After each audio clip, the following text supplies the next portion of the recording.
Bienvenue dans un nouvel épisode de 1000 pourquoi, un podcast spécialement conçu pour les esprits curieux à propos de la Chine et de la culture chinoise. Avez-vous déjà entendu parler du terme « fin de la chaleur » ? C'est notre sujet du jour. Fin de la chaleur est le 14e terme solaire de l'année, également connu sous le nom de Chushu en chinois. Cette année, il tombe le 23 août.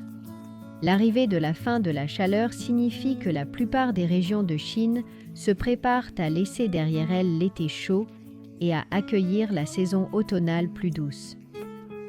Ce terme résume merveilleusement l'essence du changement, avec Shu signifiant arrêter ou finir, et Shu représentant la chaleur estivale. Ainsi, Chushu signifie la fin de la chaleur estivale. C'est comme si la nature nous disait en un clin d'œil que le changement est à l'horizon. Les différents termes solaires sont souvent accompagnés de coutumes populaires distinctes, et la fin de la chaleur ne fait pas exception. L'une des coutumes est la flottaison de lanternes sur les rivières. Pourquoi les gens flottent-ils des lanternes à cette période de l'année ? Dans la mythologie chinoise, cette pratique est liée à la figure mythique de Zhurong. La légende raconte que Zhurong est un dieu responsable du feu et de l'été.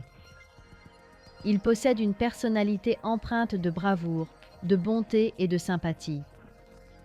Et il est toujours prêt à étendre sa compassion à ceux qui cherchent ses conseils et sa protection. Voyant les humains se battre contre des climats rigoureux et des menaces naturelles comme les prédateurs et les maladies, il décida qu'il était grand temps de tendre la main. Salutations mortelles. Je suis Zhurong, le dieu du feu. J'ai vu comment vous avez affronté les défis de la nature avec tant de courage.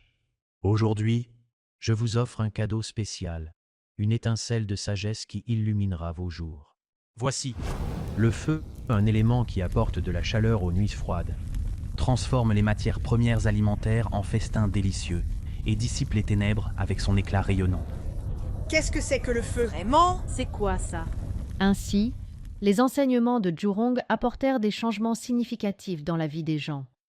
Le feu devint quelque chose dont il ne pouvait plus se passer. Avec le temps, de plus en plus de gens se sentirent reconnaissants pour tout ce que Zhurong avait fait. Pourtant, au milieu de la gloire de la bienveillance de Zhurong, des ombres de jalousie prirent racine dans le cœur d'un autre dieu, Gonggong, le dieu des tempêtes et de l'eau. Comment ces mortels peuvent-ils aduler les flammes, négligeant les eaux vitales qui les soutiennent ? Sans eau, tous les êtres humains et animaux périront. Les sentiments de jalousie de Gonggong causèrent un grand problème. C'était comme une tempête puissante qui perturbait l'équilibre entre le feu et l'eau. Gonggong, je t'en prie, ne nuis pas au monde dont nous sommes responsables. Notre combat ne fera que nuire aux innocents que nous devons protéger. Tu parles d'innocence, mais tu reçois toutes les louanges pendant que je suis ignoré. Je vais te montrer ma véritable puissance, et les mortels apprendront à me respecter. Alors que ces mots de jalousie sortaient des lèvres de Gonggong, une bataille entre les puissantes forces de la nature éclata. Gonggong perdit le combat. Il devint encore plus en colère et brisa l'un des piliers soutenant le ciel. Cette catastrophe entraîna une destruction généralisée et d'innombrables victimes, avec un monde semblant touché à sa fin.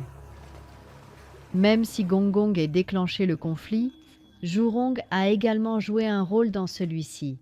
C'est pourquoi ils ont été condamnés à être exécutés pour les dégâts considérables qu'ils ont causés. Avant la sentence, Zhurong demanda une dernière chose. Je suis sincèrement désolé pour les calamités que mon imprudence a provoquées au monde. Ma mort ne changera rien. Je n'ai qu'un dernier souhait.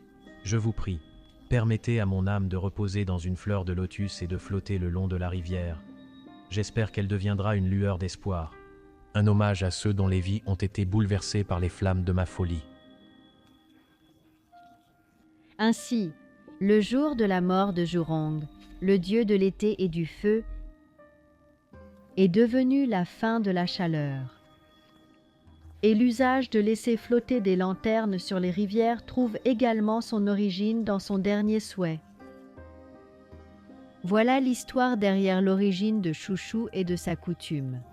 Aujourd'hui, les gens libèrent de belles lanternes en forme de lotus dans les rivières à cette occasion, à la fois pour rendre hommage aux contributions de Jurong à l'humanité et pour se souvenir de leurs proches disparus.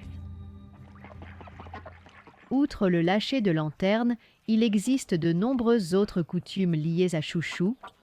Par exemple, déguster des plats de canard est une tradition dans de nombreuses régions.